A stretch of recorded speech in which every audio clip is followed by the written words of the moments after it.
ఓం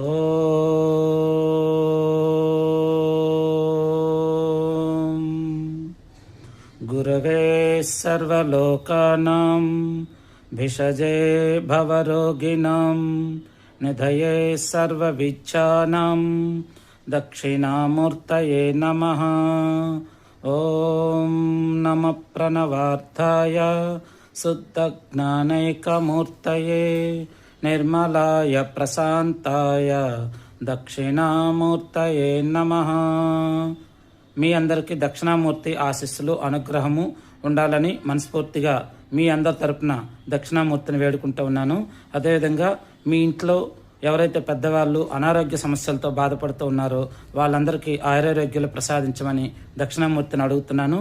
అలాగే మీ ఇంట్లో పిల్లలు ఎవరైనా సరిగ్గా చదువుతున్నది అర్థం కావట్లేదు, లేదా మనసుకి ఎక్కట్లేదు, లేదా ఇష్టంతో చదవలేకపోతున్నారు, ఇబ్బందులు పడుతూ ఉన్నారు, టీనేజీ పిల్లలు కావచ్చు, మీ స్కూల్లో చదివే పిల్లలు కావచ్చు, ఎవరైనా సరే వాళ్ళందరి తరపున దక్షిణామూర్తిని మనస్ఫూర్తిగా కోరుకుంటూ మీ అందరికీ విద్యాబుద్ధులు కూడా అందివ్వాలని, అలాగే జ్ఞానాన్ని ఇచ్చి చదివేది మర్చిపోకుండా ఉండాలని ప్రత్యేకంగా మీ అందరి తరపున దక్షిణామూర్తిని మనస్ఫూర్తిగా వేడుకుంటున్నాను.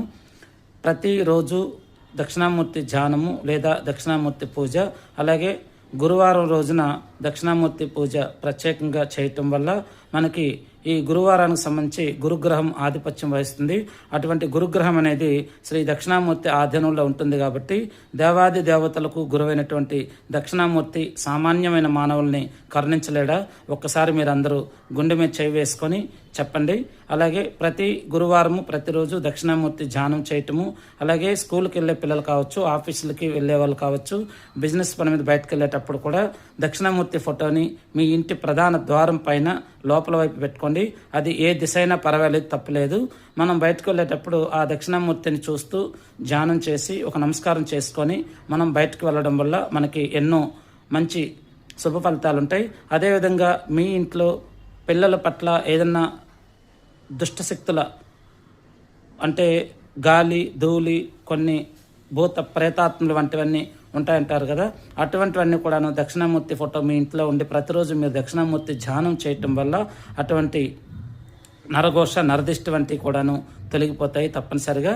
అలాగే మీ పిల్లలు ఇటువంటి చెప్పలేని కొన్ని బాధలు అంటే కంటికి కనిపించిన ఉంటాయి కదా, గాలి ధూళి భూత ప్రేతాత్మలన్నీ, ఇటువంటి అన్నీ కూడా దక్షిణామూర్తి ధ్యానం చేయటం వల్ల తొలగిపోతాయి తప్పనిసరిగా.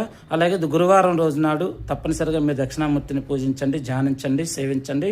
ఓం శ్రీ దక్షిణామూర్తియే నమః.